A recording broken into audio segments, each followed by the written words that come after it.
வணக்கம் நண்பர்களே, நான் உங்கள் ராஜேந்திரன் பேசுகிறேன்.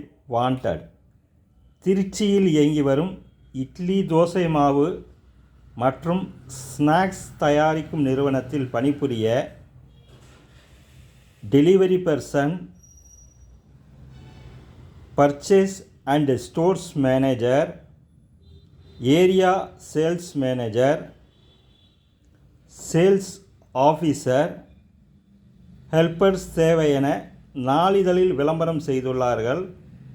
தகுதியுடையவர்கள் இந்த விளம்பரத்தை நன்கு படித்து பார்த்து விண்ணப்பித்து பயனடையவும். தொலைபேசி எண் 98 946 72 675. இது நாளிதழில் வந்த வேலைவாய்ப்பு செய்தியாகும். வணக்கத்துடன் உங்கள் ராஜேந்திரன்.